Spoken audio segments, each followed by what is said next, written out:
time. It gets you every time. Okay. She's about to say it. Okay. No, she said, now. So here's your bonus episode. Never I mind. didn't get that. It's National Humor Month. Make jokes. I used to have a handle on life. Push came to shove and I was like, You're chicken. like, 2 out of 3. Win. Ding, ding, ding. Did I not prove myself correct? 𝐬𝐻𝐫𝐬, I would be so good at that. You know, what I would like to add is that humor. Well, how much is it? And I was like, it's my treat. And you're like, why haven't we signed up yet? Like our teacher used to say, you know, you laugh at yourself first. The amount of laughs that I had in such a difficult time in my life. The student has to compete with the others. We were all in the same boat.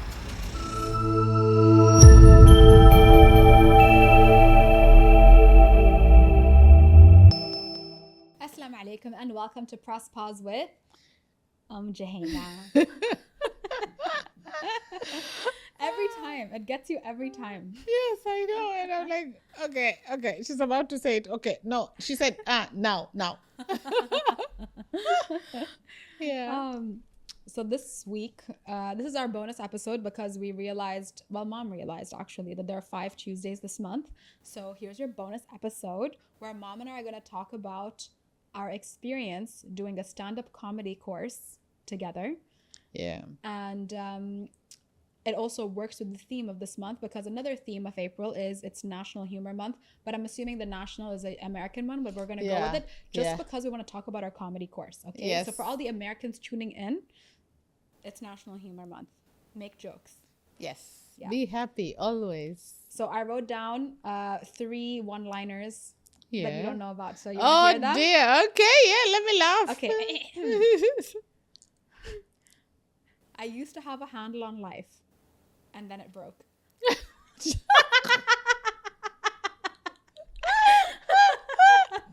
Okay, so the first one wins. Let me just tick that. Yeah, it does. Yeah. That lands. Okay.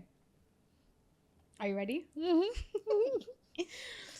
I heard there were a bunch of break-ins at the car park. That is wrong on so many levels. You know, because the car parks go up. Never mind. I didn't get that. Cancel this joke. Cancel. Imagine, think of Dubai Mall parking. It's funny. Yeah, okay.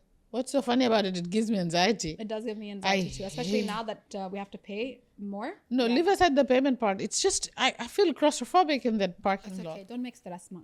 Oh, no, don't make stress. Okay, last one. I need to get it right so it lands. Okay. Don't you hate it when somebody answers their own questions? I know I do.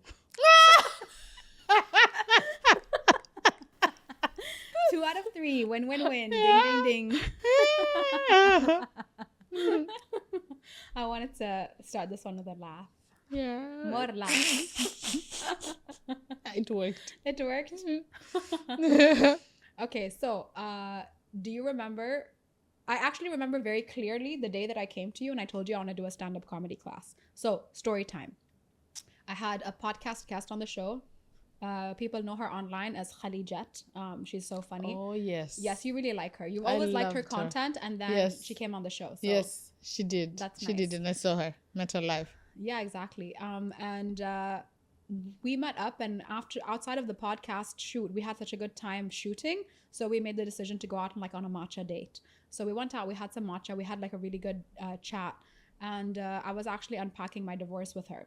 And she was laughing so hard. And she's like, I feel really bad for laughing, but you make it so funny, 𝐬𝐻𝐫𝐬. And I'm like, at least something good is coming out of this. So she did a comedy course and she did one with this company called Dubamadi. And I was very reluctant to do it just because I was like, oh, you know, I'm like just sat here and like in my fields.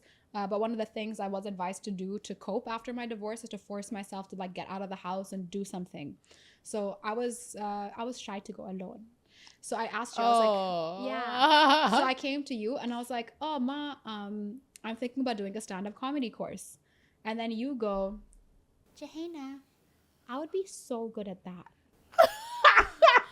Did I say that? You did. Nanima was there. We can ask her. She's like, you know, all my friends, they always tell me I should do stand-up because I'm so funny. I'm sat here sad after my divorce, like, ma, I'm thinking of doing this to put myself out there. And you're like, 𝐬𝐻𝐫𝐬, I'd be so good at that.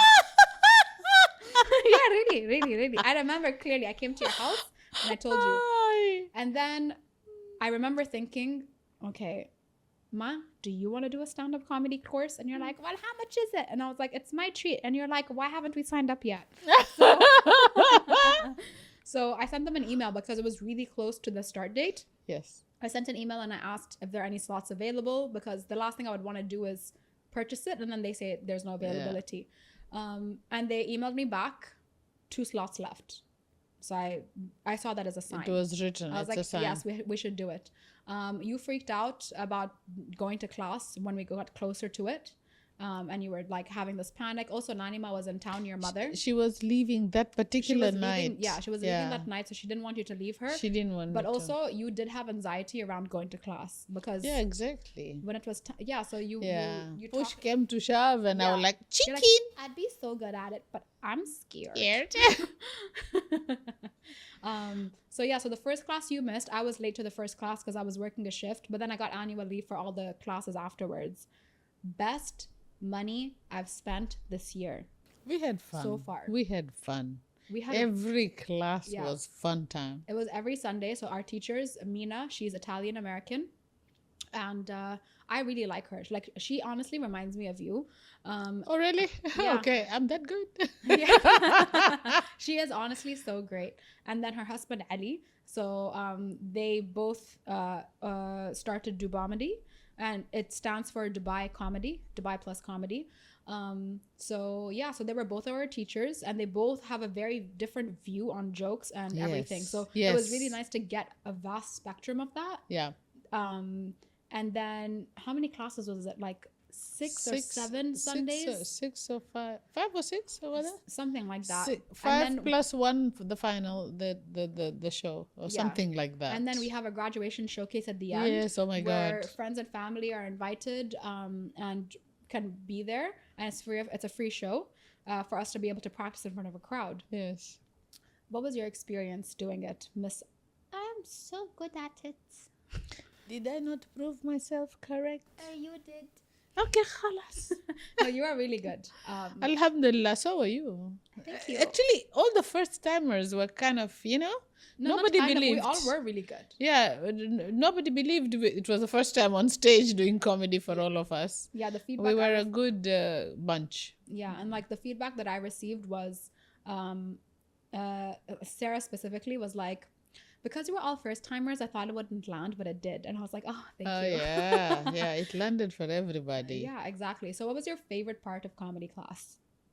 The favorite part was correcting myself. I swear, I didn't know I was such a, I talk. I just went there, I took the mic, I spoke. But the mic, not worrying about, could hear nobody could hear because I move a lot, like, move like a monkey. Yeah, move a lot. So, that's how it was. And finally, everything was fine tuned, for every student. So after the fine tuning and all, it landed well. Yeah, they're very patient and very good, the teachers.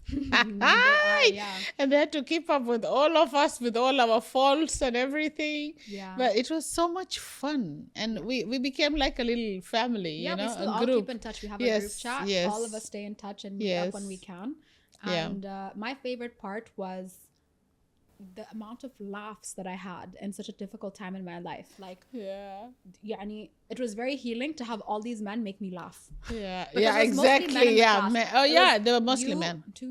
There were 8 men and 5 females. Oh, okay. Well, I counted. Oh, you counted? Yes. Okay. Yes. We were 5 females and 8 males. Yeah. So honestly, it was really nice to just go every Sunday and laugh. And I remember the very first Sunday after that, I was very sad. Yeah, I think there was withdrawal signs, from everybody. Remember in the group chat, everybody said what to do now this Sunday. Yeah, it was just like, what to do? So much time in our hands. Exactly. And the previous Sundays, we were so busy trying to prepare a set or something that we have to, present. Yeah, we had anxiety to different levels. Yeah, I mean, for me, I liked the preparation. So for me, I really liked the structure in the comedy. And for people that know me personally, I am quite funny, self-acclaimed as well. But also that's the feedback that I've received. And some of the jokes that I crack, it takes a moment for people to get it because you don't expect me to say certain things. No. Right? No, not at all. And the challenge that I decided to give myself was that I'm going to do clean comedy. Yeah, and I was the total opposite. You were the total opposite. That's why we're waiting until Eid to release what the stand-up shows we did, because we did it in February, end of February. I was like, until after Ramadan, then only After people Ramadan, can see billah, the things that we spoke about. But it was really fun, and I have another show as well that's coming up. You know, what I would like to add is that humor, it's an overall health stimulant, you know. When you are happy in yourself, when you smile, when you laugh, all those pheromones being released in your body, they actually stimulate your immune system. You can tackle diseases better. In fact, diseases don't even come to you because you're happy and your system is up to date. So the more we laugh, the better it is. And like our teacher used to say, you know, you laugh at yourself first. Oh, yeah. So that people can really get so that you are better suited for the environment to be able to laugh with the world around us. If you learn how to laugh at yourself. Yeah, that's true. That is one of the tips that we had was Yes. you need to have as many opening jokes as possible. Ideally, make fun of yourself first. Yes. So I made fun of myself by admitting that I don't know how to speak Arabic fluently. Yes. And yeah, I just made fun of myself with that. And then those are definitely the lessons learned. What other lessons do you feel like you learned from the class? From the class, what I learned was that it wasn't a competition, you know. I liked that atmosphere. Yeah, me too. Whereby each student doesn't feel that the student has to compete with the others. We were all in the same boat. Yeah, it felt like a family. Yeah. We were all in the same boat, all struggling with our same whatever. And, you know, and I like one of the guys was asking me that, what do you think about my set? And I was like, you know, Baba, I don't know, you know, I'm in the same boat as you and I cannot judge at this moment. Maybe later on, after I've done a little bit more, I can tell you, no, I think it is like this or like that, or my opinion. But at the moment, we are all just fetus. Well, yeah. You know, yeah, we Unborn, just still learning. unborn, still learning. We have to hatch, you know. And one thing that I know is that humor is contagious. Yes. Super contagious. We were acting silly at that moment. We were laughing at one another, with one another, Yeah. prompting one another. We were just laughing yeah. all the time. But the first time I went off book, I remember people were everybody knew my set and they're like, Yeah. cafeteria. Yeah, exactly. Yeah, they knew how the sequence, and they also, you know, we used to clap for one another just to give one another, you know, motivation to keep going, and you know what? We need to incorporate that into day-to-day life. Yeah, it's true. You see somebody struggling, give them a round of applause. Yeah, like, and motivate them to continue, not to stop. You know, because it's just a momentary thing. It's just temporary, and then you're going to get back on track. Yeah, that's a good one. And it was really nice to meet very like-minded people. I feel like people who choose to do comedy have a very similar mindset.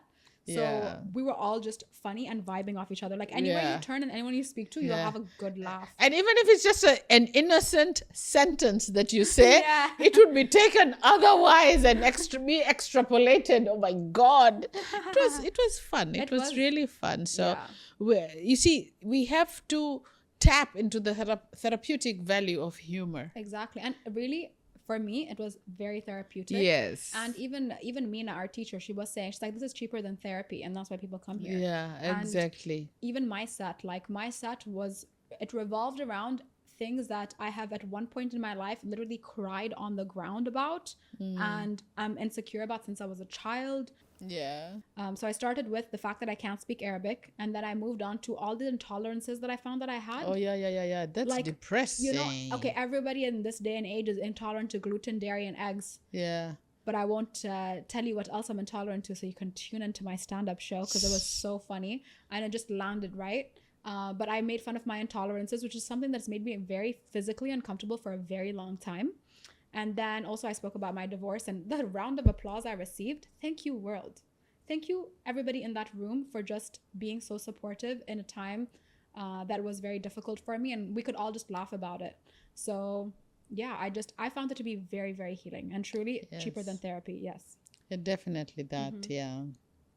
So now, with our eyes sparkling as these hormones are stimulated by laughter that we had Oh, okay. throughout I was that like, month of February, what's happening? we are going to end on this note and just continue being humorous. Yeah. Life is too short. So tune in for the episodes for the month of May, but also keep an eye out for the stand-up sets that we've done.